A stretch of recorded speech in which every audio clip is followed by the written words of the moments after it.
जय श्री कृष्ण मेरे प्यारे मित्रों, बंधुओं, बैसाख मास शुरू हो गया है।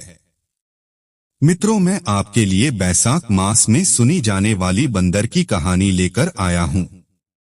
बंधुओं, बैसाख मास में रोजाना इस कहानी को सुनने मात्र से मनुष्य जीवन के दुख दर्द खत्म हो जाते हैं।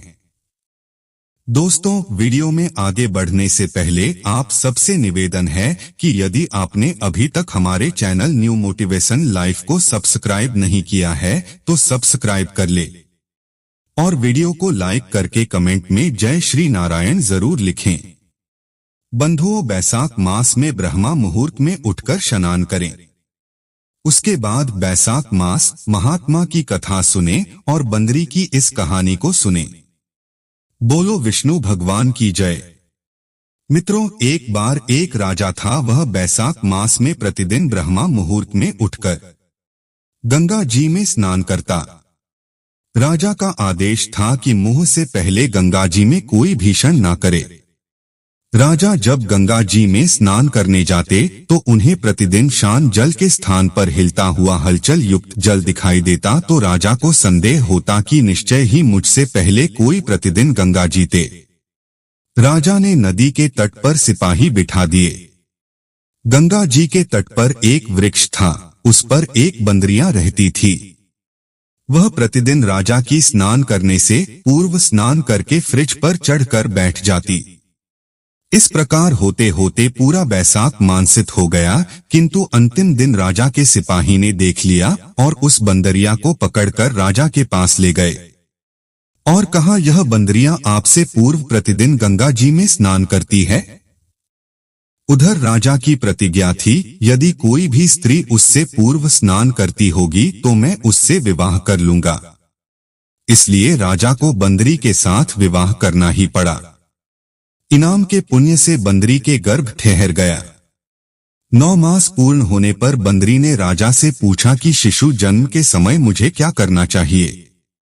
तब राजा ने महल में 1 घंटे लगवा दी और बंदरी से कहा, जब तुम्हें दर्द हो तो उसे बजा देना, मैं संपूर्ण प्रबंध कर दूंगा।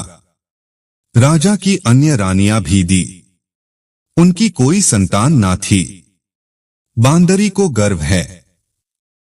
यह समाचार जानकर अन्य रानी मन ही मन बांदरी से ईर्ष्या करने लगी और भाभी संतान का नाश करने हेतु विभिन्न योजनाएं बनाने लगी। घंटी लगी देखकर एक रानी ने बंदरी से इसका कारण पूछा। बंदर ने संपूर्ण वृतांत बता दिया।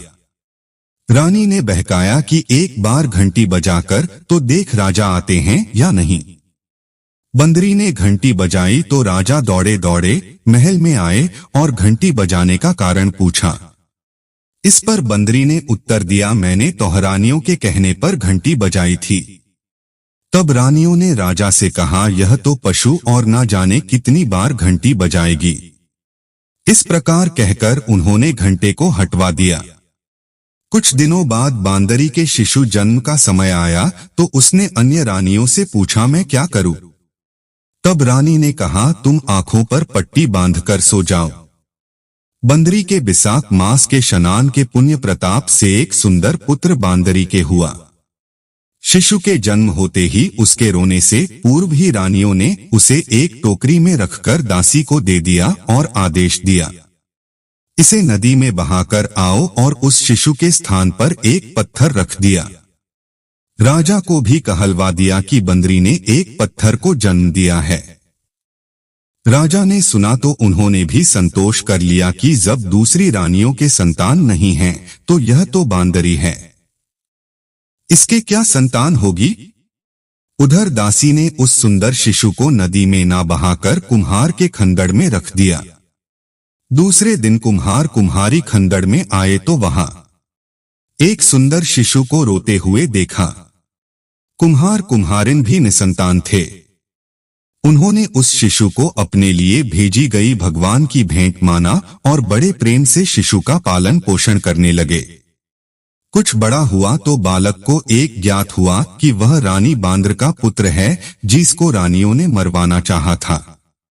वह पालक कुमार के बनाए हुए मिट्टी के हाथी घोड़े लेकर पनघड़ पर जा बैठा और दासियों को देखकर कहने लगा कि आओ रे मेरी मिट्टी के हाथी घोड़े पानी पियो। जब दासियों ने यह बात सुनी तो वह हंसने लगी और बोली, अरे मोर, कभी मिट्टी के हाथी घोड़े भी पानी पीते हैं क्या?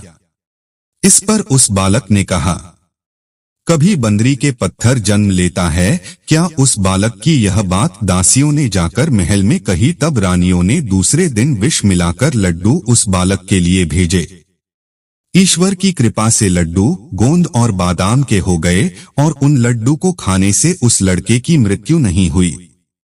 यह समाचार दासी ने रानी को कहा और रानी ने राजा से कहकर कुम्हार को देश निकाला दिलवा दिया। कुम्हार वन में रहने लगा। इसके बाद अगले वर्ष चित्र माह में माता गणगौर के पूजन का दिन आया तो वह बंदरी का पुत्र 108 करवे और 108 गोली लेकर घड़े में पानी भरकर बगीचे के बाहर बैठ गया। उधर राजा की ओर साहूकार की पुत्रियां घनघोर बनाने के लिए मिट्टी लेने के लिए आई बगीचे में खेलने और झूलने लगे। इस कारण कुछ समय बाद उन्हें प्यास लगी। तब उन्होंने उस बंदरी के पुत्र से जल पिलाने के लिए कहा तो उस बालक ने उत्तर दिया कि मेरे पास एक गोली है, उसे खाते जाओ, मेरी चारों ओर फेरे लगाती जाओ, तब मैं तुम्हें जल पिलाऊंगा। इस पर पहले तो कन्याओं ने मना किया किंतु प्यास तीव्र होने के कारण मान गई। इस प्रकार गोली खाने और उस युवक के साथ फेरे लेने से वह गर्भवती हो गई। बाद में जब उनके माता पिता को ये ज्ञात हुआ तो वह सभी कुम्हार के पास आए और संपूर्ण सुना। कहा, तेरे पुत्र ने हमारी कन्याओं से विवाह किया है, आप तुम्हें इन्हें अपने पास रखना होगा। तब कुम्हार ने निर्धन होने के कारण असमर्थता व्यक्त की। 2 कन्याओं के माता पिता ने बहुत सारा धन देकर अपनी कन्याओं को कुम्हार के घर विदा किया और कुम्हार के घर 108 बहुएं आ गई और कालांतर में उनके पोते हो गए। कुम्हार ने समस्त नगरी को भोजन के लिए निमंत्रण दिया और राजा को भी बुलाया।